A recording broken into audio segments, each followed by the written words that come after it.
All right, ladies and gentlemen, we have on the line Jason James right here, live from Memphis, Tennessee. Jason, how you doing, man? I'm doing fabulous, Marty. How are you? We're doing great up here. We finally got some good weather, and the cold seems to be leaving. But you guys got it tough down there lately. What's been happening there?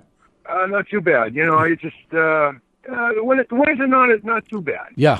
Not like, but you know, summer's coming, and that's a good time to right. be in Massachusetts. Yeah, sure. It's a nice time. And also, it's going to be nice down there in the Bluff City of Memphis, Tennessee. Jason, tell us what it's like down there, and what made you go to Tennessee? I wasn't just on Memphis. I like to get around. I like to get out. I'm, Memphis, you know, I've been, of course, you know, as being a disc jockey way back on WCUW, you know, all that music that I played. Sure. A lot of the music that I played came out of Memphis. Yeah. You know, I've been here off and on for 15 years. I still haven't seen everything and taken everything, and there's just so much. Right. Yeah. When Sue and I were down there last year, or actually, I think it was 16 when we were down there, and we were visiting with you and doing the Memphis tour. It was, you know, your show is action packed, and you could tell everybody was really excited when you take the stage, Jason. Action packed. Thank you, Marty. Yeah, you're welcome. We had a good time. And so, the Bluff City has a lot of things, and we were only there for about 3 or 4 days, and we could have spent a couple weeks down there doing all the tourist stuff between the National Civil Rights Museum and the Blues Hall of Fame, and, of course, Jerry Lee's and BB's and all that. It sure it's a great attraction down there. And I heard that you played on Beale Street too, over the Club Handy. I did play over at Club Handy. Yeah, a lot of fun. We happened to be going by, and they summon you in, and I says, "Hey, man, do you mind if I just play along on a couple tunes, or at least one?" And after the one song, they said, "No, you're not leaving, man. You're staying up here for 2, 3, 4 more." So it was a lot of fun to be there and share the action of what happens when you're on Beale Street. So what do you got plans, Jason, for coming up to Massachusetts and having a reunion tour? You got any irons in the fire yet we could be working on for you? I've been talking to George from the Bull Run up there in Shirley. George Tachi, sure. Yeah, we've been discussing stuff about doing this and putting this together, because it's been, I mean, believe it or not, it's been a decade since I played the Bay State. Yep. Yeah, we need to get you up here.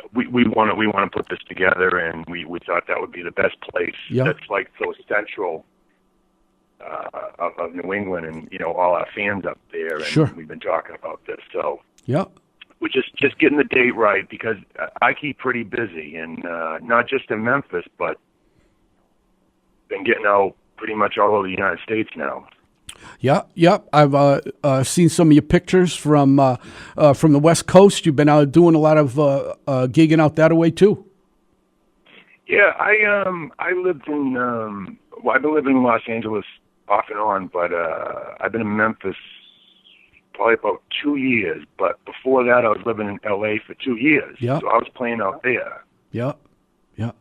And doing a lot of stuff in Las Vegas too. I used to do a show at a place called the Shamrock Social Club on Sunset in Hollywood. Yeah. Which was pretty cool. Yeah. What kind of band did you have? I've been using, believe it or not, Little Richard's band. Oh, really? Yeah. Nice. The Upsetters, and which is Charles Glenn and Demar, and they've been working with Little Richard for at least a couple decades. And I'm going back with those guys. June 27th, I'm playing in San Diego at a big fair out there called How Sweet It Is. Oh, no kidding. Wow, nice. So we're looking forward to that. Yeah. But back to, Massachusetts, maybe possibly October. Okay, so we're looking for something in the fall. All right. Yeah. Which is a beautiful time. Every fall I try to be in Massachusetts. Yeah. Of course, sure. it's just a great time to be there. Sure, sure. How's the fam doing, Jason? Haven't when you were up here, we ran into your family an awful lot as you gigged around. So what's been happening there? Oh, they're great. Yeah, good. They're great. Yep. Glad to hear that. Glad to hear that. Yeah, I think I shock them sometimes, though. Yeah, that could be very true, Jason. I know that sometimes of course, whenever I run into your family, they're very calm and subdued folks, but it takes a special person to get up there on the stage and perform like you do, for sure. That's the easy part. That's the easy part. Yeah. I mean, it's entertainment. It's supposed to be fun. That's exciting. I tell you, I think back, I really, really had some great times. Sure. Playing in that area. I've known you for, your reigns. Sure. 30 years probably, Jason. Yeah. Well, there is a video that I took of you when you probably one of your last gigs at the outdoor festival at Mount Wachusett, under the tent there, when you had about 200 people just yelling and screaming and jumping up and down. Steve LeVay was on bass from Mojo Filter. Oh, that's right. It was. Yeah, thanks for correcting Ramsey me. from Jay Giles was on drums. Yeah, that's right. Yeah, that was those are good times, Jason. And you'll be talking with George. Do you have an idea of who you might be contacting as your band for that particular time? I've been working a lot and talking a lot with Chris Carr from Muscle Cars, the bass player. And we actually did a rehearsal just a few months ago, believe it or not. Oh, no kidding. Yeah. Yeah, Oh. Me and Chris go way back. We're brothers, and I worked with him as a teenager. Just been talking things out. I've actually worked with Steve LeVay quite a bit. I actually, believe it or not, about last October, I was in New Hampshire. Yeah. I do a thing every year. It's called the Halloween Hootenanny. Oh, no kidding. Yeah, sure. For a car club called the Slicks. Yeah. How long you been doing that, Jason? 4 years. Sure. Well, I'm going to have to get in touch with Chris. Do you chat with him often, or? I do. Yeah. I do. I also chat with Frank and Angelo and Jack the Swinger Hanlon. Oh, I know Jack Hanlon. I was chatting with Jack Hanlon. We actually had a gig in Somerville, and we needed a bass player, and I was, of course, you talk with all the guys, Jeff Birch and Jack Hanlon and all those guys, and so yeah, there's quite a crew of musicians to pick from if you come up here, or when you come up here to do your little reunion tour. That would be really great if we turn it into a big one. Yeah. Yeah. So some of the greatest musicians in the country are from that area. I tell people, being in Memphis and, birthplace of the blues, I says, Boston, I said, there's some heavy hitters up there. And of course, you know that. Of course. Back to Room Full of Blues or any of that stuff. Sure. Well, you used to sit right here in this very chair, Jason, and you did a show. How many years did you do? I think it was Thursday morning that you did, wasn't it? I was on WCUW for 8 years. The 8 years, yeah. Very nice. It was sure a big part of my morning to get going to have Jason James on the radio at work, and the people would go, "What the heck are you listening to?" Because they like that, the urban thing, and I was still, I'm still stuck in the rockabilly, rock and roll, blues kind of vein, and. So yeah, it was always, what the heck are you listening to? Man, I'm listening to the real stuff right here. This is the real music, Yeah, we're lucky to have a station like that where we can do what you want, Yeah. I'm lucky to work for Jerry Lee Lewis where I can do whatever I want. Isn't that the truth? It sure is. Oh man. So it was like you struck gold when you went to Memphis. Yeah, I didn't even know that was going to happen. That all happened by accident. Yeah. I was living in New Jersey, and of course, I knew Jerry Lee 15 years at least. Of and course. I was going to see him at BB King's in New York. Him and his road manager, JW, were talking about they were going to open up a club in Memphis, and I didn't believe it. I was thinking, oh, okay, yeah, that's, and then I came down there, and I got down there, and it was the grand opening. And it's like, here we go. When was that, Jason? When was the grand opening of Jerry Lee's? This year would be 6 years. What are you going to be doing some kind of shindig during Elvis Week when everybody's down there in Memphis? Yeah, Elvis Week, there's so much work. Yeah. There's more work than you can, people from all over the world. Sure. Just come to that. Pretty special time, yeah. We won't be getting to Memphis this year because we're making a side stop. Our side stop this year before Nashville, we're going to go to the Rock and Roll Hall of Fame up in Ohio first, and then head down to Nashville for about a week in Nashville. So we won't be at Memphis, and I kind of regret that, but you got to do what you got to do. I haven't been to the Rock and Roll Hall of Fame yet, and definitely got to get up there and see that. So, yeah, that's a great thing. That's like that's more than a day. That's like a 3-day. That's really something. Sure. Yeah, we will spend one day there in Ohio for that, and then the bulk of our vacation will be down there. And of course, it's a lot more than country western. It's rockabilly, it's rock and roll down there, and hardcore country. It's all good music, roots right down to the bare roots of that music. When we were there the last time, we did go to the Johnny Cash Museum, and you can't. Can you go to Nashville and not go to the Johnny Cash Museum? That's kind of like crazy. Now, they got a Patsy Cline one and George Jones too. Yeah, they just opened up Patsy Cline upstairs. Yeah, I was talking with Randall Bart. He's one of the curators there at the Johnny Cash Museum. And when we went down there a couple years ago, I became friendly with Randall. We just went in there, and he took us through the museum. It was almost a personal tour from Randall, and we stayed in contact over the years. And he has just started. He has just started a new group, Remember Thy Legends. And, of course, it comes down to, of course, like the people you mentioned, like Little Richard and the like. They don't call it Music City for nothing when you're in Nashville. And then, of course, that's kind of like the country king, where Memphis is the blues king. But it's all right there on Highway 40. You go from one end of Highway 40 to the other, from Nashville to Memphis, and you can make that trip a couple times a year. I-40, yeah. Yeah. Actually, a lot of people don't know there's a street in Nashville. It's called Jefferson Street. Yeah.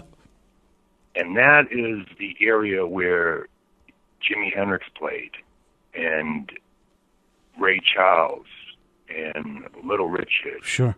James Brown, and that's where all those clubs were. Yeah. And actually, if you go west from Lower Broadway, yeah, which where all the honky tonks across the tracks, there's an old street called Jefferson Street. Oh yeah, we'll be there. Not much is left, but yeah, that's a lot where all that went down. Yeah. And, Jimi Hendrix got together with Billy Cox and, all that kind of stuff. Yeah, you got to feel that energy when you're walking up that street, even though it's, like you said, it's not like it was back in the day, but you still feel that energy. It's all in that city, the way it's just filled with the electricity from all these past greats that have been there. Yeah, I mean, B.B. King played on Beale Street for $1.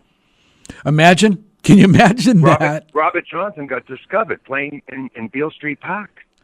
Wow. Glad to hear those things. Hey, what's happening with the Gibson Museum down there? Hopefully it just keeps going stronger than ever. Yeah. I've heard things, all the Gibson hollow bodies are made in Memphis, of course, right. Which I've always used the 135. Yep. And all the ones I have are made in either Kalamazoo or Nashville, and I just finally bought one that was made in Memphis. I had to get a hollow body that was made in Memphis, so I just got that. It's a blonde one, but I've heard some things. Gibson is just such a strong force in music that I hope it continues. Did you buy something vintage or something new?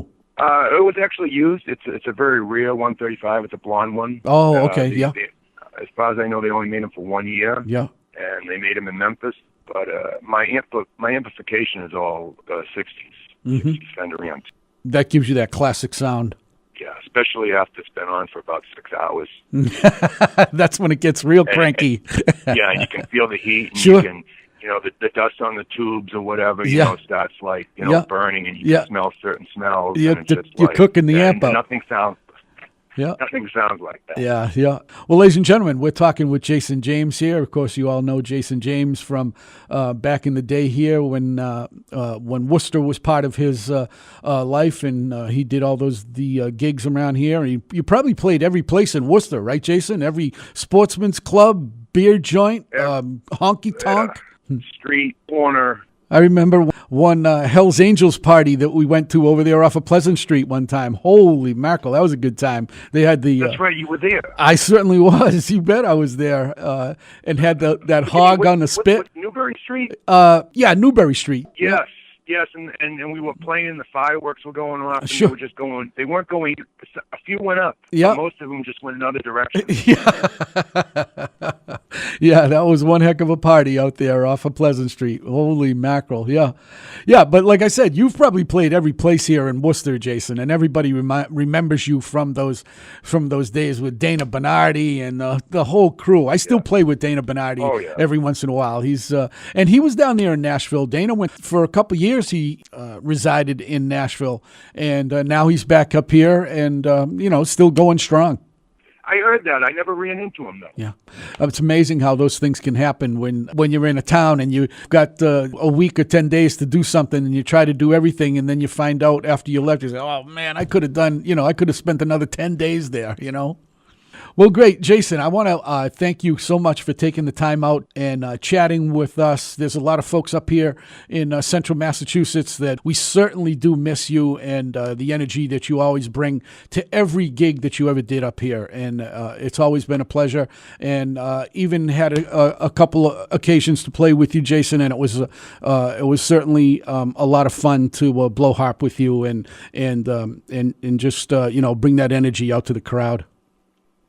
Well, vice versa. It's kind of like, as far as the energy, I mean, if some people didn't, give me certain chances, I mean, who knows? Right. Yep. It's all being in the right place at the right time, Hey, Jason, you want to play Wednesday night? Yeah. All right. Yeah, right. For sure. You want to open up for Eddie Clearwater Gillen? Sure. I mean, yeah, man. Just say the word. That's all. Yeah. Well, ladies and gentlemen, we've been talking with Jason James here, now living in Memphis and part of the Jerry Lee Lewis Honky Tonk Show down on Beale Street. Jason, thank you so much. We really appreciate it. Marty, thank you so much. We love you, brother. Love you too. Take care. See you. You bet. Bye.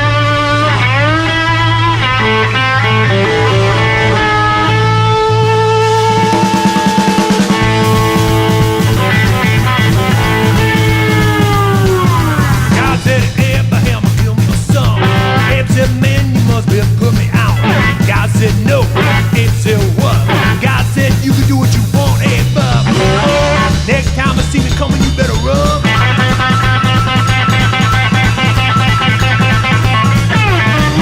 We want this feeling done. Guys in on the highway.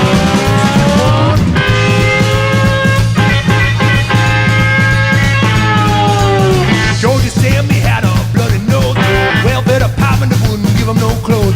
He asked for Howard, where could I go? Howard's the one place I know he said I'm. Tell me quick, man, I've got you, bro.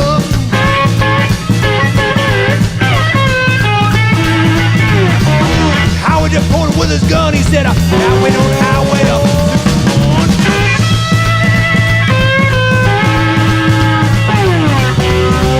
The finger said to Louis the King, I got both red, white, and blue shoestrings, and now the telephone will not ring.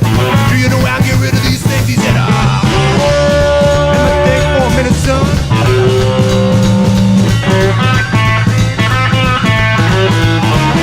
I think it's very easily done. On the highway of 61.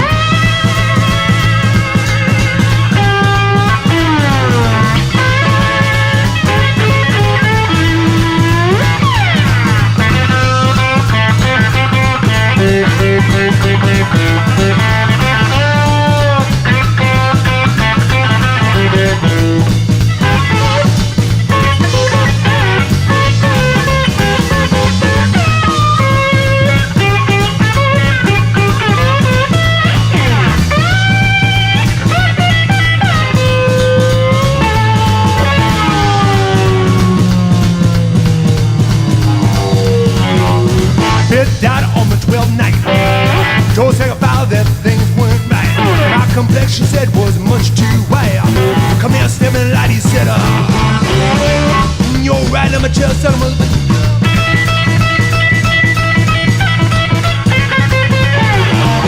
Second mother with a 7 son, and they were both down on the highway.